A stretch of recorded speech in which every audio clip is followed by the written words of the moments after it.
안녕하세요, 장성입니다. 오늘은 붉은 사막이 계속 출시를 연기함에 따라 그 속내와 앞으로의 성공 여부에 대해 예상해보고자 합니다.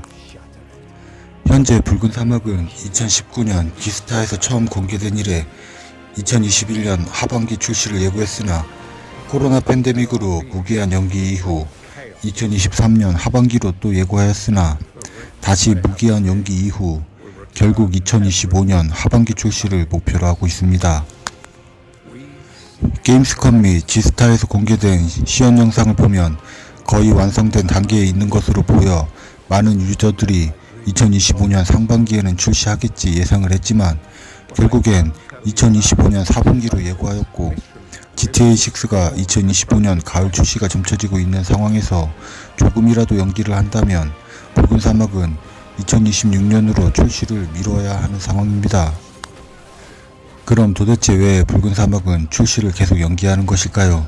1시간가량의 인게임 영상을 봐도 출시 이후 조금씩 다듬기만 해도 완벽한 게임이 될 것 같은데 정말 완벽하다고 생각이 들 때 출시하려는 것일까요?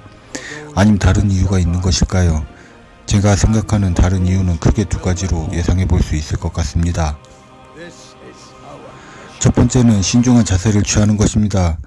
현재 게임판은 AAA 게임이 연이에 실패를 하는 굉장히 성공하기 어려운 시장입니다. 특히 RPG 장르는 여러 게임을 동시에 즐기지 않기 때문에 더더욱 그렇죠. 해서 성공할 수 있다는 자신감 또는 더 이상 최선을 다할 수 없이 최선을 다해서 만들었다는 생각이 들 때 비로소 출시하는 것입니다. 그 기간 동안 검은 사막의 리소스를 활용하여 좋은 반응을 얻으면 개발 실패에 대한 부담도 덜 수 있을 것입니다. 게임이 완벽하게 나온다면야 어느 정도 성공은 보장돼 있다고 생각을 하지만 트렌드를 따라가지 못하고 구태하고 촌스러운 게임이 될 수도 있습니다. 그렇게 되면 고전을 좋아하는 사람들은 좋아하겠지만 대중적으로 인기를 얻기는 쉽지 않을 것입니다. 두 번째는 출시만 하면 대박을 칠 수 있다는 오만한 자세입니다. 그럼 대박이면 빨리 출시해야 하지 않겠냐고 하실 수도 있는데 이 경우에도 첫 번째 경우와 마찬가지로 리소스를 최대한 다른 게임에 녹여내며 수익적인 측면에서 최대한 이득을 본 다음 출시할 수도 있는 것입니다. 위 두 가지 경우 모두 붉은 사막의 개발 리소스를 최대한 검은 사막에 활용해야 회사의 개발비를 충당해 가며 효율적으로 개발을 할 수 있습니다. 현재 검은 사막 대규모 업데이트가 굉장히 빠른 것을 봤을 때 붉은 사막의 리소스를 많이 활용하고 있지 않나 생각이 듭니다. 하지만 이 경우 굉장히 큰 위험성이 있습니다. 검은 사막을 하지 않는 유저에게는 붉은 사막이 신선하게 다가올지 모르지만 검은 사막을 즐겼던 유저에게는 식상하게 다가오고 금방 질릴 수도 있다는 것입니다. 검은 사막은 충성 고객이 많은 게임입니다. 그 충성 고객이 붉은 사막을 진료한다면 한 번 팔 수는 있어도 그 다음 확장팩이나 인게임 유료 아이템은 사지 않을 것입니다.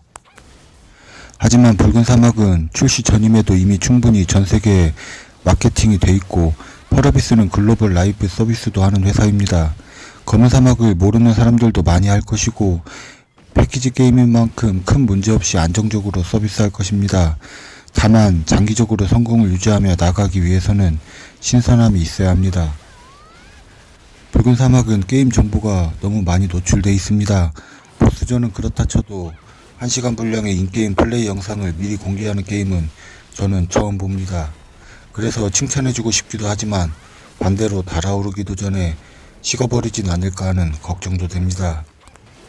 계속되는 연기로 유저들의 신뢰가 무너진 상황에서 어쩔 수 없는 선택이고 너무 고생했겠지만 처음부터 출시를 현실적으로 잡고 약속을 지키는 모습을 보여줬으면 이러한 위험성을 안고 가는 일은 없지 않았을까 하는 아쉬움이 남습니다. 이상으로 붉은 사막 출시 연기에 대한 프로비스의 의도와 그에 따른 영향에 대한 저의 생각이었습니다. 시청해주셔서 감사드리며 영상이 재밌거나 유익하셨다면 구독과 좋아요 부탁드립니다. 안녕히 계세요.